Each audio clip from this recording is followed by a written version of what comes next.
സ്ഥാനാർത്ഥി നിർണയത്തിൽ തുടക്കത്തിലെ പ്രതിസന്ധിയിലായിരിക്കുകയാണ് ബി.ജെ.പി. രാജീവ് ചന്ദ്രശേഖർ, സുരേന്ദ്രൻ പക്ഷങ്ങൾ നേർക്കുനേർ വരികയാണ്. വട്ടിയൂർക്കാവിൽ ശ്രീലേഖയെ രംഗത്തിറക്കാൻ രാജീവ് ചന്ദ്രശേഖരും സുരേന്ദ്രന് വേണ്ടി കേന്ദ്ര നേതൃത്വവും രംഗത്ത്. അമിത്ഷായ്ക്ക് മുന്നിൽ ഈ വിഷയം അവതരിപ്പിക്കാൻ രണ്ട് വിഭാഗവും തയ്യാറെടുക്കുന്നു എന്നുള്ളതാണ് മനസ്സിലാക്കാൻ പറ്റുന്നത്. ഇപ്പോൾ പി.വി. കുട്ടൻ ചേരുന്നുണ്ട് വിശദാംശങ്ങളുമായി. കുട്ടൻ, അതായത് നമുക്കറിയാം, ഈ തദ്ദേശ തെരഞ്ഞെടുപ്പിന്റെ സമയത്തടക്കം സ്ഥാനാർത്ഥി നിർണയവുമായി ബന്ധപ്പെട്ട് വലിയ രീതിയിലുള്ള തർക്കങ്ങളൊക്കെ രൂക്ഷമായിരുന്നു. പല വാർഡുകളിലും സ്ഥാനാർത്ഥികളെ നിർത്താൻ പോലും കഴിഞ്ഞിട്ടില്ല ബി.ജെ.പിക്ക്. പക്ഷേ ഇപ്പോൾ നിയമസഭാ തെരഞ്ഞെടുപ്പ് വരുമ്പോൾ സ്ഥിതിഗതികളൊക്കെ വ്യത്യാസമാണ്. ഈ തദ്ദേശ തെരഞ്ഞെടുപ്പിനേക്കാൾ നിർണായകമായിട്ടുള്ള ഒരു തെരഞ്ഞെടുപ്പിലേക്കാണ് കേരളം ചുവടുവെക്കാൻ പോകുന്നത്. എന്തായാലും രാജീവ് ചന്ദ്രശേഖർ ഒപ്പം മുൻ സംസ്ഥാന അധ്യക്ഷൻ കെ സുരേന്ദ്രൻ രണ്ടുപേരും ഇങ്ങനെ നേർക്കുനേർ വരുമ്പോൾ എന്തൊക്കെയാണ് സംഭവിക്കുന്നത്?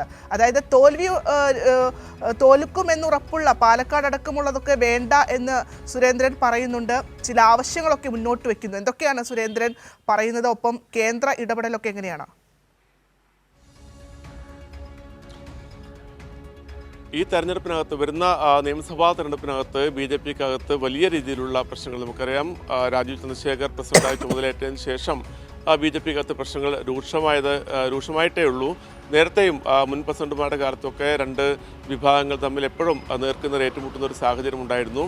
പക്ഷേ രാജീവ് വരുമ്പോൾ കേന്ദ്ര നേതൃത്വം പ്രതീക്ഷിച്ചിരുന്നത് സംസ്ഥാനത്തെ എല്ലാ നേതാക്കളെയും ഒന്നിച്ചു കൊണ്ടുപോയി വളരെ കൃത്യമായ രീതിയിലുള്ള സംഘടനാ പ്രവർത്തനമൊക്കെ മുന്നോട്ട് കൊണ്ടുപോകും എന്നുള്ളതാണ്. പക്ഷേ രാജീവ് ചന്ദ്രശേഖർ പ്രസിഡന്റായി ചുമതലയേറ്റെടുത്തതിന് ശേഷം ഒരു വിഭാഗത്തെ പ്രബലമായ വിഭാഗങ്ങളെ പൂർണ്ണമായും ഒതുക്കി. അതിപ്പം കെ സുരേന്ദ്രൻ്റെ വിഭാഗമായാലും എം.ടി. രമേശ്, പി.കെ. കൃഷ്ണദാസ്, ആ നേതാക്കളെയൊക്കെ മാറ്റി നിർത്തിക്കൊണ്ട് ചില പ്രത്യേക സുരേഷ് ഉൾപ്പെടെയുള്ള ചില പ്രത്യേക കോക്കസിൻ്റെ ഭാഗമായിട്ട് അവരുടെ നിർദ്ദേശങ്ങൾക്കനുസരിച്ച് രാജീവ് ചന്ദ്രശേഖർ പ്രവർത്തിക്കുകയായിരുന്നു.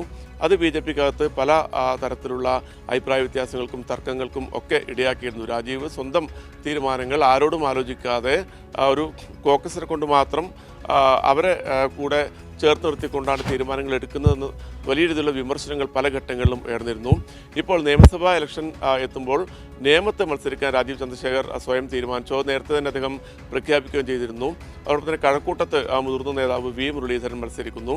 ആ ഘട്ടത്തിലാണ് കെ സുരേന്ദ്രൻ, കഴിഞ്ഞ സംസ്ഥാന പ്രസിഡന്റും കഴിഞ്ഞ തെരഞ്ഞെടുപ്പിൽ ഉൾപ്പെടെ പല മണ്ഡലങ്ങളിലും മത്സരിച്ചിട്ട് വോട്ടുകൾ വർദ്ധിപ്പിച്ച കെ സുരേന്ദ്രൻ അദ്ദേഹം ഒരു വളരെ കൃത്യമായ നിലപാട് സ്വീകരിക്കുകയാണ്. താൻ ഇത്തവണ തെരഞ്ഞെടുപ്പ് മത്സരരംഗത്തേക്ക് വരുന്നുണ്ടെങ്കിൽ അത് വട്ടിയൂർക്കാവ് മണ്ഡലം കിട്ടുകയാണെങ്കിൽ മാത്രമേ താൻ മത്സരിക്കൂ എന്നുള്ള വളരെ കൃത്യമായ ഒരു സ്റ്റാൻഡ് കെ സുരേന്ദ്രൻ സ്വീകരിച്ചിരിക്കുകയാണ്. അദ്ദേഹം കേന്ദ്ര നേതാക്കളോട്, അദ്ദേഹത്തിന് അടുപ്പമുള്ള കേന്ദ്ര നേതാക്കളോട് ഉൾപ്പെടെ സൂചിപ്പിച്ചു എന്നാണ് നമുക്ക് അറിയാൻ സാധിക്കുന്നത്.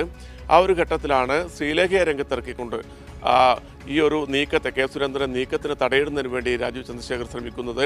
നമുക്കറിയാവുന്നതുപോലെ തന്നെ മേയർ സ്ഥാനാർത്ഥിത്വം വരുന്ന ഘട്ടത്തിൽ തിരുവനന്തപുരത്ത് മേയറായി ശ്രീലേഖയെ മത്സരിപ്പിക്കും എന്നൊക്കെ വാഗ്ദാനം, മത്സരിപ്പിച്ച് ജയിച്ചതിന് ശേഷം മേയറാക്കുമെന്നുള്ള വാഗ്ദാനമൊക്കെ നൽകിക്കൊണ്ടാണ് ശ്രീലേഖയെ സജീവമായ ഈ രാഷ്ട്രീയ രംഗത്തേക്ക് ബി.ജെ.പി. ഇറക്കുന്നത്. അത് ശ്രീലേഖ തന്നെ നേരത്തെ കഴിഞ്ഞ ദിവസങ്ങളിലൊക്കെ മാധ്യമങ്ങളോട് പറഞ്ഞിരുന്നു. ഏറ്റവും ഒടുവിൽ ഈ മേയർ തെരഞ്ഞെടുപ്പിന് തൊട്ട് മുമ്പ് വരെ ശ്രീലേഖയുടെ പേര് തന്നെയാണ് തീരുമാനമായിരുന്നത്. പക്ഷേ അവസാന ഘട്ടത്തിലാണ് കെ സുരേന്ദ്രൻ വി. മുരളീധരനും വളരെ ശക്തമായ ഒരു ഇടപെടൽ വി. രാജേഷിന് വേണ്ടി, തങ്ങളുടെ അടുപ്പക്കാരനായ വി. രാജേഷിന് വേണ്ടി നടത്തുന്നത്. ആർ എസ് എസിൻ്റെ നേതാക്കളുടെ ഉൾപ്പെടെ പിന്തുണയോടുകൂടിയായിരുന്നു ആ നീക്കങ്ങൾ. പിന്നീട് കേന്ദ്ര നേതൃത്വവും വി. മുരളീധരനും അതോടൊപ്പം തന്നെ കെ സുരേന്ദ്രനും പറയുന്ന ആ ലെവലിലേക്ക് കാര്യങ്ങൾ എത്തുകയായിരുന്നു.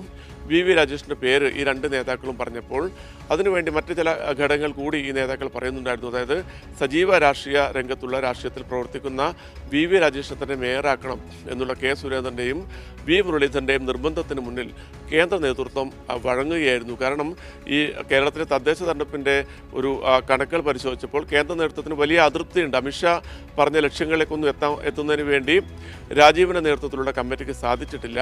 തിരുവനന്തപുരം കോർപ്പറേഷൻ പിടിച്ചു, അതും കേവല ഭൂരിപക്ഷം ഇല്ലാതെ പിടിച്ചു എന്നതൊഴിച്ചാൽ മറ്റ് നേട്ടങ്ങളൊന്നും തന്നെ ഉണ്ടായിട്ടില്ല.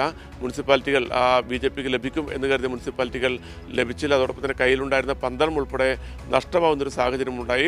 അതൊക്കെ കേന്ദ്ര നേതൃത്വത്തിന് വലിയ അതൃപ്തിയുണ്ട്. പക്ഷേ അതൊന്നും അത്തരത്തിൽ പ്രകടിപ്പിച്ചില്ലെങ്കിൽ പോലും നമുക്കറിയാൻ സാധിച്ച കഴിഞ്ഞ കോർ കമ്മിറ്റി യോഗത്തിനകത്ത് സഹപ്രഭാരി, കേരളത്തിൻ്റെ ചുമതലയുള്ള സഹപ്രഭാരി അപരാജിത സാരംഗി MP ഇതുമായി ബന്ധപ്പെട്ട് രൂക്ഷമായ വിമർശനം ഉന്നയിച്ചു എന്നുള്ളതാണ്. സംസ്ഥാന നേതൃത്വത്തിന് നേരെ രൂക്ഷമായ വിമർശനം ഇതുമായി ബന്ധപ്പെട്ട് ഉന്നയിച്ചിരുന്നു. ഈ ഒരു ഘട്ടത്തിൽ ഇനി വരുന്ന നിയമസഭാ തെരഞ്ഞെടുപ്പുമായി ബന്ധപ്പെട്ട സ്ഥാനാർത്ഥിത്വ വിഷയങ്ങളിൽ ഏകപക്ഷീയമായ തീരുമാനങ്ങൾ എടുത്തുകൊണ്ട് രാജീവിന് മുന്നോട്ട് പോകാൻ സാധിക്കില്ല എന്നുള്ളത് തന്നെയാണ് BJPയിലെ ഒരു വിഭാഗം നേതാക്കൾ പറയുന്നത്. അതുകൊണ്ട് തന്നെയാണ് കെ സുരേന്ദ്രൻ്റെ വാക്കുകൾക്ക് കേന്ദ്ര നേതൃത്വം കാതോർക്കുന്നതും അതിന് വലിയ പരിഗണന നൽകുന്നതും. ഇപ്പോൾ നമുക്ക് ലഭ്യമായുള്ള വിവരങ്ങളനുസരിച്ചുകൊണ്ട് അമിത്ഷാ 11-ാം തീയതി കേരളത്തിലേക്ക് എത്തുന്നുണ്ട്. ആ ഘട്ടത്തിൽ അമിത്ഷായുടെ മുന്നിൽ ഇത്തരം വിഷയങ്ങൾ ഉൾപ്പെടെ കെ സുരേന്ദ്രനും വി മുരളീധരനും ഉന്നയിക്കുമെന്നാണ് നമുക്ക് അറിയാൻ വേണ്ടി സാധിക്കുന്ന വിവരം. അതോടൊപ്പം തന്നെ വട്ടിയൂർക്കാവിൽ കെ സുരേന്ദ്രൻ തന്നെ ഈ സീറ്റ് നൽകേണ്ടി വരും എന്നുള്ളൊരു തീരുമാനം കൂടിയുണ്ട്. കാരണം കേന്ദ്ര നേതൃത്വത്തിൻ്റെ പിന്തുണ പൂർണ്ണമായും കെ സുരേന്ദ്രന് അനുകൂലമാണ്. ഭദ്ര.